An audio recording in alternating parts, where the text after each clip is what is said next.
Emma's world tilted. The note lay heavy in her hand. An anonymous whisper. A cruel joke? It hinted at secrets, dark secrets, about Jonathan, her husband. Her breath caught in her throat. This couldn't be true, could it? Jonathan was everything she'd ever wanted. Charming, successful, the perfect husband. The note felt like a shard of ice in her hand. It chipped away at the perfect facade of her life. She pushed the thought away. This was absurd, a cruel prank. She stole glances at Jonathan across the dinner table. His easy smile, the way his eyes crinkled at the corners when he laughed. Could this be a lie? The thought sent a shiver down her spine. Emma's gaze fell on the note again. The words jumped out at her. He's not who you think he is. The words echoed in the silence of her thoughts. Doubt, like a seed of poison, began to sprout in her heart. The note gnawed at Emma's peace. She couldn't ignore it. Her curiosity, fueled by fear, pushed her forward. She began to pay attention, to notice things, small discrepancies that hinted at a life she didn't know. Jonathan received late-night phone calls. His voice would drop to a whisper. He'd leave the room, his face tight with tension. He spoke of business trips, but the dates never seemed to align. Excuses, lies. Emma's heart pounded in her chest as she searched. She felt like an intruder in her own home, but the fear was a powerful motivator. She unearthed a hidden phone, a burner phone. Her blood ran cold. The phone held messages, encrypted, coded messages. Each one was a shard of ice, piercing the illusion of her perfect life. The man she loved was a stranger, a dangerous stranger. Fear became Emma's constant companion. It clung to her like a shadow.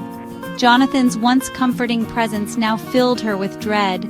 She saw a stranger in his eyes, a coldness that sent chills down her spine. She started having nightmares, vivid, terrifying dreams where Jonathan was the monster. His face twisted in a cruel sneer, his hands reaching for her, not with love, but with a terrifying possessiveness. Emma felt like a prisoner in her own home. The walls seemed to close in on her, suffocating her. Every ring of the doorbell made her jump. Every creak of the floorboard sent her heart racing. She was trapped. She knew she had to escape. But how? Jonathan was always watching, always in control. She felt like a fly caught in a spider web. The more she struggled, the more entangled she became. Art had always been Emma's sanctuary, a place where she could pour her soul onto the canvas. Now it became her lifeline, her only outlet. Her brushstrokes became frantic, filled with the terror that consumed her. She painted her fears, dark, abstract pieces. They were a cry for help, a silent scream into the void. She hid messages in her art, coded pleas for someone, anyone, to see the truth. To see her. Emma used her art as a shield, a way to distance herself from Jonathan, to create a barrier between them. He saw her art as a harmless hobby. He never looked too closely. He didn't see the fear, the desperation. Her canvases became her confidant, the only place where she could be truly honest, where she could express the terror that gnawed at her sanity. Section 5. The Investigator's Eye. Daniel, he was her only hope, a ghost from her past, a private investigator now. He had loved her once. Maybe he still did. Emma reached out, a desperate plea for help. Daniel listened. His eyes, filled with concern, met hers. He saw the fear, the truth hidden beneath the surface. He believed her. He knew the signs. He had seen the darkness in the world. He began to investigate Jonathan, digging into his past, unearthing secrets. Jonathan's carefully constructed facade began to crumble. A trail of deceit, financial fraud, and worse. Daniel uncovered a history of violence, women who had crossed Jonathan's path and disappeared. Emma was in danger, real danger. They had to move quickly, before it was too late. Section 6. Unmasking the Monster. The evidence was damning. Jonathan's true nature was laid bare, a monster hiding in plain sight. Emma felt a strange mix of horror and a perverse sense of vindication. She wasn't crazy. She wasn't imagining things. Daniel formulated a plan. They would expose Jonathan, bring his crimes to light. They would use Emma's art as bait, a trap.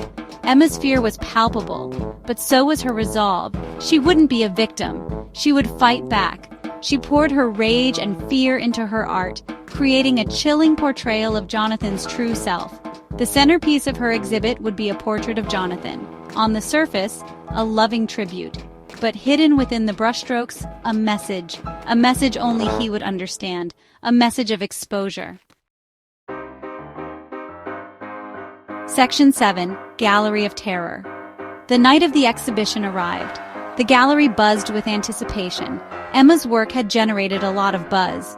She moved through the crowd, a ghost in her own life. Jonathan was there. His eyes, cold and calculating, followed her every move. He hadn't noticed. Not yet. He hadn't seen the message hidden in plain sight. The lights flickered, a momentary blackout, and then chaos. A gunshot. Screams pierced the darkness. People rushed for the exits, blinded by panic. The room was a whirlwind of shadows and fear. Emma felt a hand grab hers, pulling her through the darkness. Daniel's voice, urgent. "We have to go now." They ran, adrenaline pumping through their veins, the sound of gunshots echoing behind them. Section 8, Flight into the Unknown. The night air was thick with fear and the smell of gunpowder. Emma and Daniel disappeared into the labyrinthine streets. They didn't dare look back. Jonathan was out there. They drove through the night, away from the city, away from the life Emma knew, away from the monster who had tried to destroy her. She had escaped, but at what cost? Emma left everything behind, her old life, her identity. She had to disappear, to vanish into the shadows. Jonathan would be looking for her. He wouldn't stop until she was silenced. She became a ghost, a whisper in the wind, haunted by the past but determined to survive. She would never be the same. The fear would always be there, a constant shadow. Section 9, A New Dawn, A Lingering Shadow. Years passed. Emma built a new life for herself, a quiet life, a life far away from the darkness of her past. But the fear remained, a constant companion. She still painted. Her art, once a reflection of her terror, now held a glimmer of hope, a testament to her resilience. But the shadows of her past still lingered in her brushstrokes. Emma knew Jonathan was still out there. She could feel his presence in the stillness of the night, in the shadows that stretched out in the corners of her vision. He was hunting her, and he wouldn't stop until he found her. She was a survivor, but she would never be free. Not completely. The monster was still out there, and he was waiting.